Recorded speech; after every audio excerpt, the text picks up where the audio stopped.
Asosiasi Pengusaha Indonesia Provinsi NTT kembali menggelar Musyawarah Provinsi ke-6. Salah satu agenda Musprov adalah pemilihan pengurus Apindo Provinsi NTT. Kegiatan yang berlangsung di Hotel IMA, Kamis 13 April itu diikuti jajaran pengurus daerah dan pengurus pusat. Hadir pula Wakil Gubernur NTT, Joseph Naesoi, Wakil Ketua Umum Dewan Pimpinan Nasional, Sinta Kamdani, didampingi juga Sekjen DPN Apindo Edi Husi, dan jajaran lainnya. Dalam Musprov itu, Bobi Tinung Pitobi terpilih sebagai Ketua Apindo NTT didampingi Wakil Ketua 1, Fahmi Haji Abdullahi, Wakil Ketua 2, Hartono, Wakil Ketua 3, Inyo Anggrek. Sedangkan jabatan Sekretaris dipercayakan kepada Tony Antariksa Dima dengan dibantu Wakil Sekretaris 1. Doni Hermawanto, Wakil Sekretaris 2, Christopher Samara. Sementara Rudi Rikoni dipilih sebagai Bendahara, Briando Pribadi Gotama, Wakil Bendahara 1 dan Wakil Bendahara 2, Yesenia Irenlianto.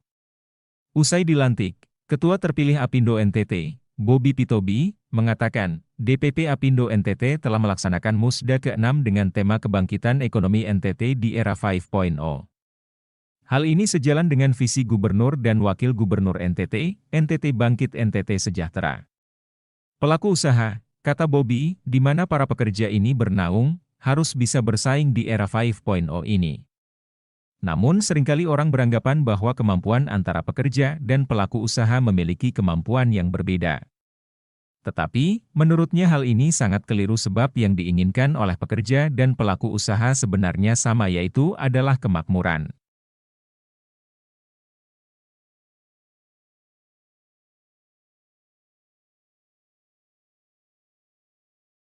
Ketua DPP Apindo NTT, Freddy Ongko Saputra periode sebelumnya mengatakan, Apindo NTT sekarang sudah sangat berkembang, diharapkan di tangan pimpinan yang baru, dapat memajukan Apindo NTT semakin solid dan maju.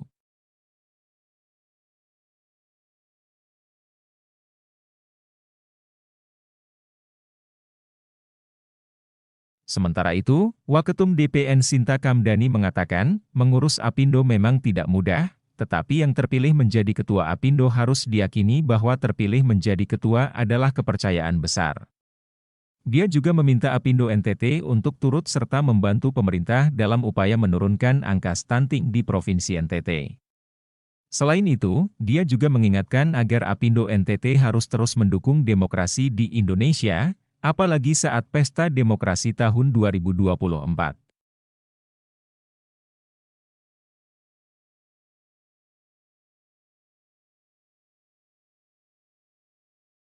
Walaupun kedepannya, kata dia, tantangan akan terus dihadapi dan bahkan semakin besar, mari terus bekerja sama untuk menghasilkan karya dan bukti nyata yang berdampak pada pembangunan di NTT. Apindo berkiprah di Indonesia selama 71 tahun.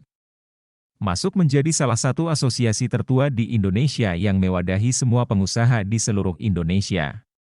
Selama ini Apindo fokus dalam bidang ketenagakerjaan tentu saja menjadi bagian dari Tripartit Nasional dan juga Dewan Pengupahan namun, selain itu juga untuk kepentingan-kepentingan penciptaan lapangan kerja semuanya berhubungan dengan industrial seperti investasi, usaha mikro kecil dan menengah dan advokasi yang dilakukan untuk kebijakan-kebijakan ekonomi nasional.